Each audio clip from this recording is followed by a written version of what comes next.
Market లో invest చేసి మీ డబ్బులు డబుల్ చేసుకోవాలనుకుంటున్నారా? సుందరరామిరెడ్డి గారి లైవ్ సెమినార్ కి అటెండ్ అవ్వండి.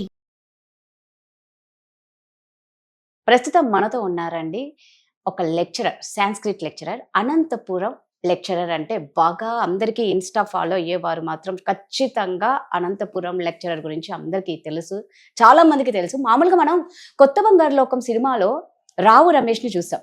అసలు ఆయన లెక్చరర్గా ఆయన వాళ్ళకి క్లాసెస్ చెప్పేటప్పుడు అబ్బా మనకు కూడా ఇలాంటి లెక్చరర్ ఉండింటే ఎంత బాగుండు అని నాకు తెలిసి ఆ సినిమా చూసిన ప్రతి ఒక్కరికి కూడా స్టూడెంట్స్కి అలాగే అనిపించింటుంది. అలాంటి లెక్చరరే మన మధుసూదన్ గారు. సో వారి గురించి అసలు వారు ఎందుకు ఇలా అనంతపురం లెక్చరర్గా ఫేమ్ అయ్యారో ఒక్కసారి అడిగి తెలుసుకుందాం. నమస్తే అండి. నమస్తే మేడం. కేరళలో ఒక విచిత్రమైన విషాద ఘటన అనే చెప్పుకోవాలి. అంటే బంగారం లాంటి పిల్లల భవిష్యత్తు ఉంటుంది పిల్లలకి. అలాంటి భవిష్యత్తుని చేతులారా పిల్లలు ఈ మొబైల్స్ ద్వారా చాలా జీవితాలు నాశనం చేసుకుంటున్నారండి. కేరళలో 16 సంవత్సరాల పిల్లవాడు చేసిన అతి నీచమైన పని గురించి మనము లెక్చరర్ మధు గారిని అడిగి తెలుసుకుందాం. సో మధు గారు, అది వింటేనే చాలా అసలు చెప్పాలంటే కూడా చాలా రావట్లేదు. అంటే ఒక అసహ్యమైనది మనకే అనిపిస్తుంది. ఒక మనిషిగా పుట్టిన తర్వాత చిన్న పిల్లలకి ఫస్ట్ ఆఫ్ ఆల్ ఆ పిల్లవాడు కేరళలో జరిగిన ఇన్సిడెంట్ 16 సంవత్సరాలకి 16 మందితో సెక్సువల్ గా ఉండడం అనేది నిజంగా ఫస్ట్ ఆఫ్ ఆల్ చెప్పనికి కూడా చాలా ఎదిగి ఉంది. బట్ ఎందుకు ఇక్కడ పిల్లలు ఎందుకు ఇలా అయిపోతున్నారు? ఒక లెక్చరర్ గా మీరు ఏం చెప్తారు? ఇది కేరళలో జరిగింది, ఒక్కసారి దీని గురించి చెప్పిన తర్వాత పిల్లలు ఎందుకు ఇలా అవుతున్నారు? ఎవరి లోపం? కేరళలో ఒక 16 years అబ్బాయి మేడం. ఆ అబ్బాయి రిలేషన్షిప్ యాప్స్ అని ఉంటాయంట, వాటిని ఫాలో చేస్తూ గే యాప్స్ వాటిని ఫాలో చేస్తూ 1 person నుంచి ఇంకో పర్సన్ ఇలా పెంచుకుంటూ 16 పర్సన్స్ని వాడు దగ్గర పెట్టుకోవడం, వాళ్ళతో రిలేషన్ మెయింటైన్ చేయడం, వాళ్ళతో కొంచెం బిహేవియర్ కొంచెం మీకు తెలుసు కదా మేడం, గే బిహేవియర్ చేయడం. సో ఇలా 16 members-తో అప్పుడప్పుడు డైలీ కొంతమందితో మారుస్తూ చేసేవాడంట అబ్బాయికి. సో ఒకరోజు ఆ అబ్బాయికి ఇంటికి వచ్చి వేరే వాళ్ళు వెళ్తూ ఉండడం అబ్బాయిలు చూసిన వాళ్ళమ్మ మందలిస్తే అప్పుడు అబ్బాయి విషయం అనేది కొంచెం బయటపడడంతో అలా తెలిసింది మేడం, ఇలా జరుగుతుంది అని. ఈ గే యాప్ ఒకటి ఇన్స్టాల్ చేసుకొని ఆ యాప్ నుంచి ఇందులో విచిత్రం ఏంటంటే పెద్ద పెద్ద బడాబాబులు కూడా ఉన్నారు అని ఒక మాట కూడా ఉందన్నమాట. అంటే ఒక 14 ఏళ్ల నుంచి అబ్బాయి చేస్తున్నాడు. అంటే 2 years నుంచి, అబ్బాయికి 14 years ఏజ్ ఉన్నప్పటి నుంచి చేస్తే ఇప్పుడు 16 yearsకి వచ్చింది.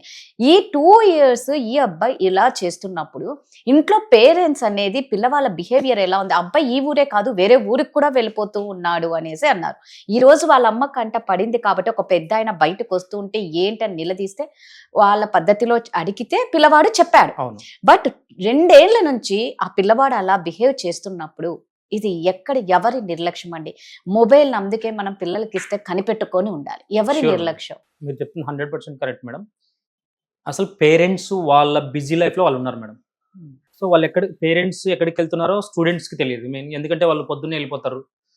సో పేరెంట్స్ కూడా అసలు కాలేజ్కి వెళ్తున్నాడో లేదు కూడా తెలియదు మేడం. సో వాడు ఎవడెవడితో రిలేషన్స్ పెట్టుకుంటున్నాడు అనేది మెయిన్ తెలియదు. మానిటరింగ్ లేదు మేడం, పేరెంట్స్ మానిటరింగ్. ఎస్పెషల్లీ ఈ కొంచెం రిచ్ పర్సన్స్ ఉంటారు చూడండి మేడం.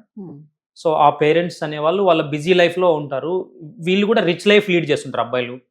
సో ఆ విధంగా వాళ్ళు సెల్ ఫోన్కి అడిక్ట్ అవ్వడం, ఇప్పుడు ఇంట్లో పరిచయాలు లేనప్పుడు కొత్త పరిచయాలు కావాలనుకోవడం, సో మిస్ గైడెన్స్తో ముందుకు వెళ్ళిపోతుంటారు మేడం. సో ఈ విధంగా వాళ్ళు కాంటాక్ట్ అవుతూ వేరే రిలేషన్షిప్ మెయింటైన్ చేస్తూ, అంటే వాళ్ళకి ఇది తప్పా రైటా అనే విషయం తెలియదు మేడం. ఫస్ట్ అలా వాళ్ళు ముందుకు వెళ్తూ దాంట్లో నుంచి బయటకు రాక ఇబ్బంది పడుతుంటారు. ఇది చాలా ఘోరం మేడం.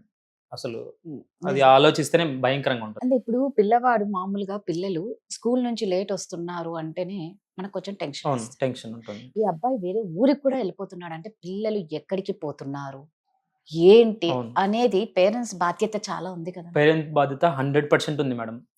మానిటరింగ్ అనేది చాలా అవసరం మేడం. ఈ రోజు రేపట్లో కాలేజీకి వెళ్తున్నాడా, బయట తిరుగుతున్నాడా, లేకపోతే ఎక్కడ ఉంటున్నాడు, అసలు డ్రగ్స్ తీసుకుంటున్నారా, మొబైల్ని ఏ విధంగా వాడుతున్నాడు అసలు, సో లేట్ నైట్స్ వస్తున్నాడు, ఏం చేస్తున్నాడు లేట్ నైట్ అంటే ఫ్రీడమ్ ఇచ్చేసినారు మేడం. ఎక్స్ట్రా ఫ్రీడమ్ ఇచ్చేసినారు మేడం పేరెంట్స్. ఆ ఎక్స్ట్రా ఫ్రీడమ్ని విచ్చలవిడిగా వాడుతున్నారు మేడం. అసలు ఫ్రీడమ్ ఇచ్చి కూడా ఒక్కసారి వచ్చిన తర్వాత ఎక్కడికి వెళ్ళావు, అసలు ఏంటి క్లాస్ ఈరోజు, దగ్గర తీసుకొని ప్రేమగా మాట్లాడే మాటలు లేవు మేడం. మెయిన్గా అబ్బాయిలకు కానీ అమ్మాయిలకు కానీ పేరెంట్స్ ప్రేమని పంచడం లేదు. వాళ్ళు బిజీ లైఫ్లో వాళ్ళు వెళ్ళిపోతున్నారు. ఆ ప్రేమల కోసం విచిత్రమైన దారిలో వీళ్ళు వెళ్ళిపోతారు. మీకు ఎంతో మంది పేరెంట్స్ ని మీరు కూడా చూసింటారు కాబట్టి మీరు ఎలాంటివి చూసారు, ఎలాంటి ఫేస్ చేశారు? అంటే ఇదే మేడం, డ్రగ్స్ ఎక్కువ ఉన్నాయి మేడం. ఉమ్, నాకు పేరెంట్స్ కూడా కాల్ చేశారు, సార్ ఇలా చేస్తున్నారు. ఈవెన్ అబ్బాయిలు కావచ్చు, అమ్మాయిలు కావచ్చు మేడం, అడిక్ట్ అయిపోయారు, ఏం చేయాలో అర్థం కాక మీరు మోటివేషన్ చెప్తుంటారు కదా, ఒకసారి ఒక సజెషన్ చెప్పండి అని నాకు మెసేజ్ పెట్టారు, లేదా కాల్ కూడా చేశారు మేడం. ఉమ్, వాటికి నేను రిప్లై ఇస్తుంటాను మేడం. సో వాళ్ళు కొంచెం మారడానికి అవకాశం ఉంటుంది మేడం. సో అంటే ఇప్పుడు మీరు ఇందాక అన్నారు కదా, పేరెంట్స్ చాలా కేర్ఫుల్ గా ఉండాలండి. పేరెంట్స్ కేర్ఫుల్ గా అవును ఉండాలి. ఒక మొబైల్ మనం ఈ ఆన్లైన్ క్లాసెస్ ఎప్పుడు వచ్చాయో అప్పటి నుంచి ఇది ఎక్కువ అయిపోయింది కదా. అవును. సో మీరు ఆల్రెడీ చూసింటారు ముందు తర్వాత. ఎలా అనిపిస్తుంది? ఏదో క్రీస్తు పూర్వం క్రీస్తు శకం లాగా కరోనా ముందు కరోనా తర్వాత అయిపోయింది మన లైఫ్ స్టైల్. అంటే ఇటు సెల్లే అటు సెల్లే అయిపోయింది మేడం మనకి ప్రజెంట్. ఇప్పుడు సెల్ అనేది పేరెంట్సే గిఫ్ట్ ఇస్తున్నారు మేడం కొంతమంది. నేను ఆశ్చర్యపోయిన విషయం ఏంటంటే ఇది 10th క్లాస్ ఫస్ట్ వస్తే ఈ మొబైల్, ఇంటర్ ఫస్ట్ వస్తే ఈ మొబైల్, నీట్ ఫస్ట్ వస్తే మీకు ఈ మొబైల్ అని చెప్పేసి. సో స్టడీకి వాడుతున్నాడా, అసలు దేనికి వాడుతున్నాడు, రిలేషన్షిప్ మెయింటైన్ చేస్తున్నారు. సో అమ్మాయిలకు కూడా ఫ్రీడమ్తో పాటు వాళ్ళని కేరింగ్ లేదు మేడం. కొంతమంది, అందరూ కాదు, ఒక 50% కంపల్సరీ కేరింగ్, ఎక్స్ట్రా కేరింగ్ తీసుకోవడం లేదు మేడం. ఇంటికి వచ్చిన తర్వాత ఏం జరిగింది అని అడిగే వాళ్ళు లేకుండా పోవడం మేడం మెయిన్. మీరు అన్నట్టు ఏంటంటే ఎవరి బిజీ లైఫ్ లో వాళ్ళు ఉండడం వల్ల ఈ కేరింగ్ అనేది పూర్తిగా నేనేమంటానంటే ఎవరి బిజీ లైఫ్లో వాళ్ళు ఉన్నా కూడా కనీసం మన అనుకున్న వాళ్ళతో, మనకు పుట్టిన పిల్లలతో కనీసం మన లైఫ్ స్పెండ్ చేయగలిగితేనే వాళ్ళ లైఫ్ బాగుంటుంది మేడం. మన లైఫ్ ఎలాగో ఉంటుందో మనకు తెలుసు ఆల్రెడీ. సో వాళ్ళ లైఫ్ ఎలా ఉండబోతుందో మనకు తెలుసు కాబట్టి కొంచెం గైడెన్స్తో వాళ్ళతో మాట్లాడితే, ప్రేమగా మాట్లాడితే, కనీసం వచ్చిన తర్వాత ఒక 1 hour వాళ్ళతో కూర్చొని వాళ్ళతో రిలేషన్ మెయింటైన్ చేయగలిగితే ఇవి దాదాపు తగ్గడానికి అవకాశం ఉంది మేడం. సో అంటే ఇది ఇంట్లోనే కాదు, చదువుకునే ప్లేసెస్ లో కూడా ఇలాంటివి లైక్ కౌన్సిలర్స్ ద్వారా కౌన్సిలింగ్ ఇస్తూ ఉంటే పిల్లలకి బెటర్ ఏమో అనిపిస్తుంది. అవును మేడం. అంటే ఇప్పుడు ఈ బిజీ షెడ్యూల్లో కౌన్సిలింగ్ ఇచ్చేవాళ్ళు కూడా లేరు మేడం. పెద్దగా కరెక్ట్ కౌన్సిలింగ్ ఇచ్చేవాళ్ళు లేరు మేడం. కాలేజీలో ఎలా ఉంటుందంటే ఉరుకులు పరుగుల జీవితం మేడం. కాలేజ్ కూడా టెన్షన్స్ ఉంటాయి వాళ్ళకి, విపరీతమైన టెన్షన్స్, చదవాలి అనుకుంటుంటాం.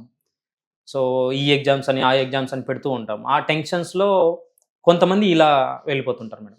టెన్షన్కి, ప్రెజర్కి గురైనప్పుడు కూడా అబ్బాయి పక్కదారి పట్టే అవకాశం ఉంది మేడం. ఎడ్యుకేషన్ టెన్షన్ ఎక్కువై ఆ ఎడ్యుకేషన్ రాక ఇబ్బంది పడుతూ సైడ్ అయిపోయే అవకాశం ఉంది మేడం. నేనేం చెప్తానంటే ఇలా ఫోర్స్ చేస్తారు, ఇట్లా చదువు, ఇలా వెళ్ళు, వాడిని చూసి నేర్చుకో, వీడిని చూసి నేర్చుకో అంటుంటారు మేడం. కానీ పేరెంట్కి ఏమొచ్చిందో అది చెప్పడు మెయిన్. ఆయన ఎక్స్పీరియన్స్ పంచడు, వాడిని చూసి నేర్చుకో అని చెప్తాడు. వాళ్ళ రిలేషన్ని కొంచెం కంటిన్యూ చేసి దగ్గరగా మాట్లాడితే సరిపోతుంది. నిజంగా అండి, పేరెంట్స్ ఇప్పుడున్న ఈ మొబైల్ ఒకటి రావడం వల్ల ప్రతిదానికి కారణం, ఒక మనిషి ఏది చెడిపోవాలన్నా మొబైలే మూల కారణం. దాన్ని పిల్లలకి ఇచ్చినప్పుడు మనం అబ్జర్వ్ చాలా చేయాలి, లేదు అంటే ఇలా అయిపోతారు పిల్లలు. థ్యాంక్ యూ అండి. నమస్తే మేడం.